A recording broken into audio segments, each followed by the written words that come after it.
1947 പഴയകാല British India രണ്ട് രാജ്യങ്ങളായി മാറിയപ്പോൾ ആ ഭൂപ്രദേശങ്ങളിൽ വരുന്ന സ്വതന്ത്ര നാട്ടുരാജ്യങ്ങളിൽ അസ്വാഭാവിക സാഹചര്യമുള്ള അപൂർവം ചില മേഖലകളുമായി ബന്ധപ്പെട്ട വലിയ ചർച്ചകളും പ്രശ്നങ്ങളുമൊക്കെ നടന്നിരുന്നു.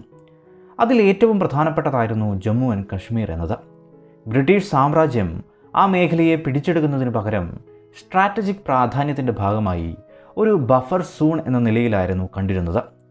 സ്വാതന്ത്ര്യത്തിനിപ്പുറം ഇന്ത്യയും ആ സ്ട്രാറ്റജിക് പ്രാധാന്യം കൊണ്ട് തന്നെ കാശ്മീർ നിലപാടിൽ ഒരു വിട്ടുവീഴ്ചയും ചെയ്യുകയുണ്ടായില്ല.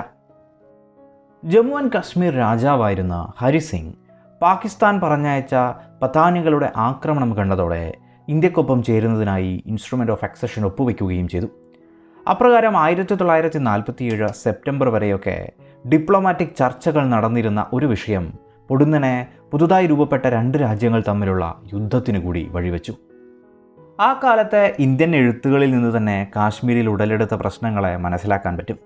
ജമ്മു ആൻഡ് കശ്മീർ രാജ്യത്തിൻ്റെ പടിഞ്ഞാറൻ മേഖലയിലേക്ക് ധാരാളം ആയുധധാരികളായ ഗോത്രവിഭാഗങ്ങൾ കടന്നിരിക്കുന്നുവെന്നും അവിടെയുള്ള ക്രമസമാധാന നില ആകെ തകർന്നിരിക്കുന്നുവെന്നും രാജാവായിട്ടുള്ള ഹരിസിംഗ് ഇന്ത്യയുടെ സഹായം തേടിയതായും ഇന്ത്യ പറഞ്ഞു വച്ചു.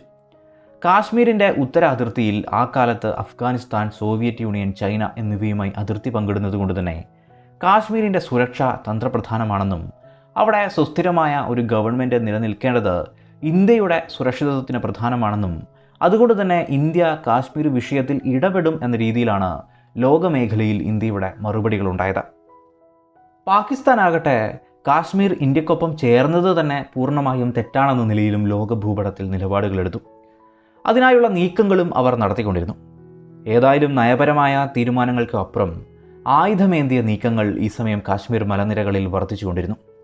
അതിനു പുറകിൽ പാകിസ്ഥാൻ്റെ പൂർണ്ണ പിന്തുണയും അവർക്കുണ്ടായിരുന്നു. രാജാവായ ഹരിസിംഗിന് തൻ്റെ മേഖലകളിൽ പോലും സുരക്ഷിതമായ ഒരു സ്ഥാനം നിലനിർത്താനും ഈ സമയം കഴിഞ്ഞില്ല. 1947 ഒക്ടോബർ 22 പല ട്രൈബൽ വിഭാഗങ്ങൾ ഡോമൽ മേഖല ക്രോസ് ചെയ്തതായി പറയുന്നുണ്ട്. ഒക്ടോബർ 27 ഇന്ത്യൻ സൈനികരെയും ആയുധങ്ങളെയും ശ്രീനഗറിലേക്ക് ഇന്ത്യ എയർലിഫ്റ്റ് ചെയ്യാനും ആരംഭിച്ചു. പാകിസ്ഥാനിൽ നിന്നുള്ള ട്രൈബൽ സേനകൾ ഡോമൽ മേഖല ക്രോസ് ചെയ്തത് അല്ലെങ്കിൽ ജലം നദി ക്രോസ് ചെയ്ത് ശ്രീനഗർ മേഖലകളിലേക്ക് മുന്നേറിയത് ഒരു അഗ്രഷൻ എന്ന നിലയിൽ ഇന്ത്യ ഉയർത്തി കാണിച്ചു. ഈ സമയം മൗണ്ട് ബാറ്റൺ കാശ്മീർ വിഷയം ജനഹിത പരിശോധനയിലൂടെ തീരുമാനിക്കാമെന്നും അതും ഐക്യരാഷ്ട്ര സഭയുടെ നേതൃത്വത്തിൽ തന്നെ നടത്താം എന്നൊക്കെ പറയുന്നുണ്ട്. എന്നാൽ ജിന്ന കാശ്മീർ പാകിസ്ഥാനിലാണ് ചേരേണ്ടത് എന്ന നിലപാടാണ് എടുത്തത്. പകരമായി വേണമെങ്കിൽ ജുനഗഡ് മേഖലയിൽ അവകാശവാദമൊക്കെ ഉന്നയിക്കാതിരിക്കാം എന്ന നിലപാട് കൂടി ഈ സമയം പാകിസ്ഥാൻ്റെ ഭാഗത്തു നിന്ന് വരികയുണ്ടായി. ജമ്മു ആൻഡ് കാശ്മീരിൻ്റെ നിർണായക മേഖലയായ കാശ്മീർ താഴ്വരയിൽ ഷെയ്ഖ് അബ്ദുള്ളയുടെ സാന്നിധ്യം ചോദ്യം ചെയ്യാനാവാത്ത അത്രയും ശക്തിയായി നിലകൊണ്ടിരുന്നതിനാൽ ഹിതപരിശോധനയൊക്കെ ഒരു അപകടമാകുമെന്ന് പാകിസ്ഥാൻ വിലയിരുത്തിയിരുന്നു.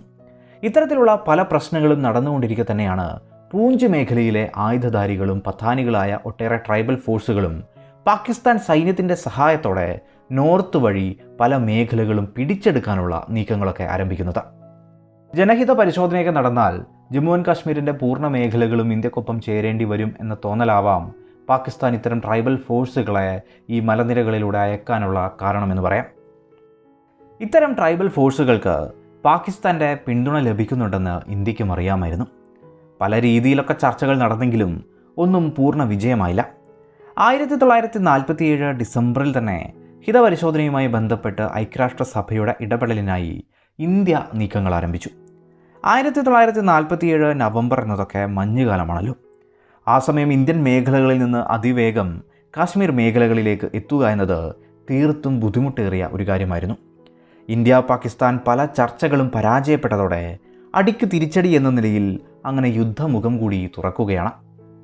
ട്രൈബൽ ഫോഴ്സുകളുടെ ശ്രീനഗറിന് നേർക്കുള്ള ഒഫൻസീവാണ് ഈ സമയമൊക്കെ നടക്കുന്നത്.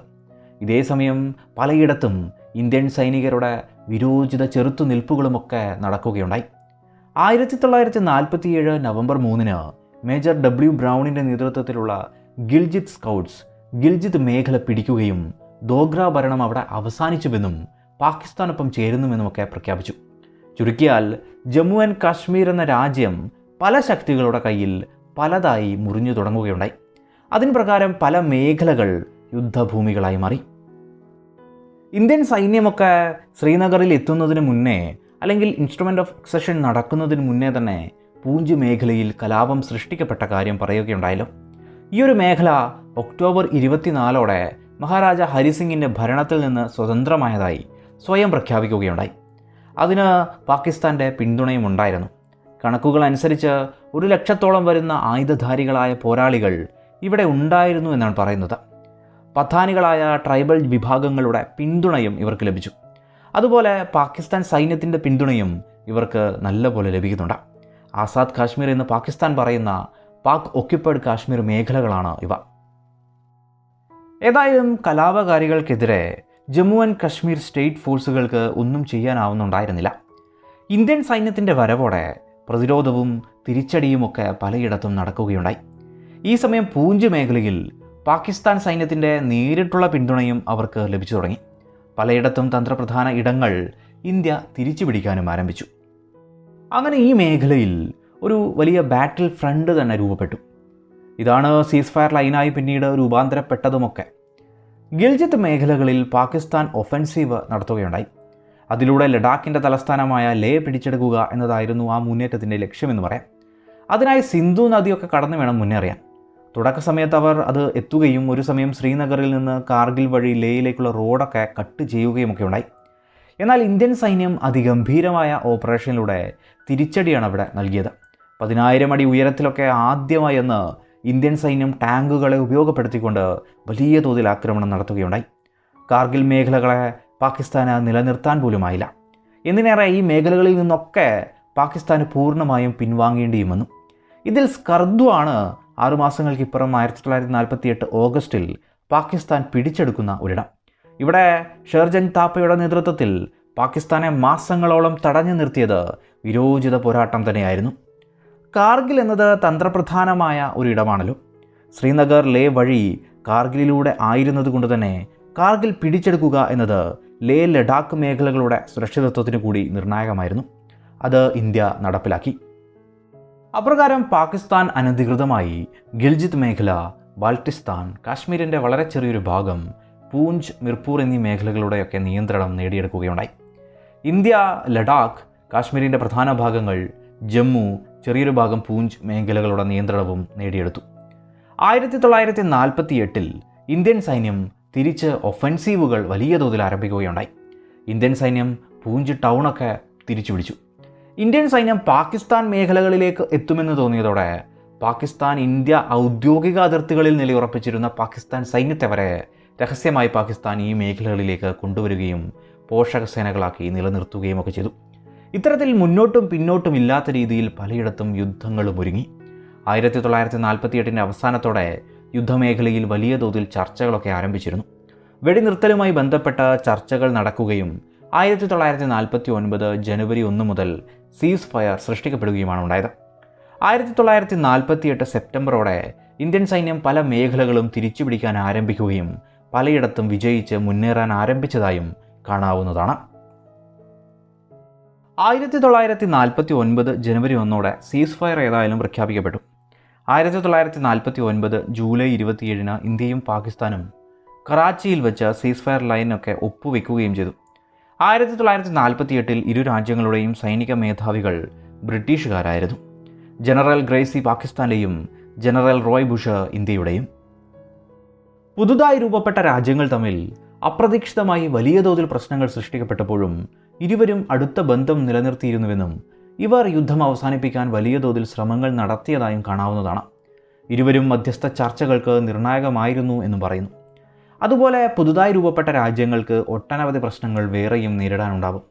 ആ രീതിയിലുള്ള പ്രശ്നങ്ങളും കൂടെ ഇവിടെ എടുത്തു വായിക്കാം. ഒപ്പം ഐക്യരാഷ്ട്രസഭയുടെ ഇടപെടൽ കൂടി ഒരു കാരണമായി പറയാം. കാരണം 2ാം ലോക മഹായുദ്ധത്തിന് ശേഷം സൃഷ്ടിക്കപ്പെട്ട യുണൈറ്റഡ് നേഷൻസിന് ആദ്യം വരുന്ന ഒരു വലിയ പ്രശ്നമായിരുന്നു കാശ്മീർ എന്ന് കാണാം. അത് പരിഹരിക്കാനുള്ള ഒരു പരീക്ഷണം അവരും ഏറ്റെടുത്തു എന്ന് വേണമെങ്കിൽ പറയാം. ജനഹിത പരിശോധനയ്ക്കായി ഇരു സൈന്യങ്ങളും ട്രൈബൽ അധിനിവേശ ശക്തികളുമൊക്കെ പിന്മാറണമെന്നും നിലപാടുകൾ വന്നു. പാകിസ്ഥാനാകട്ടെ സുരക്ഷയ്ക്കായി നിലയുറപ്പിച്ചിരിക്കുന്ന ഇന്ത്യൻ സൈന്യത്തെയും ജനങ്ങളുടെ പിന്തുണ ഏറെയുള്ള ഷെയ്ഖ് അബ്ദുള്ളയുമൊക്കെ അവിടെ ഉള്ളത് ഒരു അപകടമായി കണ്ടു. അതുകൊണ്ട് തന്നെ ഹിതപരിശോധനയെ അവർ പൂർണ്ണമായും എതിർത്തുകൊണ്ടിരുന്നു. ഏതായാലും ആ ഒരു കാലത്ത് ഹിതപരിശോധന നടത്തിയിരുന്നെങ്കിൽ ഇന്ത്യ തന്നെയാവും വിജയിക്കുക എന്ന് മിക്കവരും എഴുതിയിരിക്കുന്നു.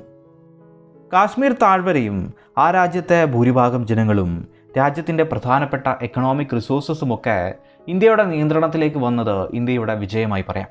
അതുപോലെ കാർഗിൽ നിലനിർത്തിയതിലൂടെ ലഡാക്ക് മേഖലകളിലേക്കുള്ള നിർണായക വഴികളും ഇന്ത്യക്കൊപ്പം നിലകൊണ്ടു. യുണൈറ്റഡ് നേഷൻസിൽ വലിയ ചർച്ചകൾക്കപ്പുറം ആ സമയം United Nations commissions for India and Pakistan UNCIP ഒക്കെ രൂപീകരിക്കുകയുണ്ടായി.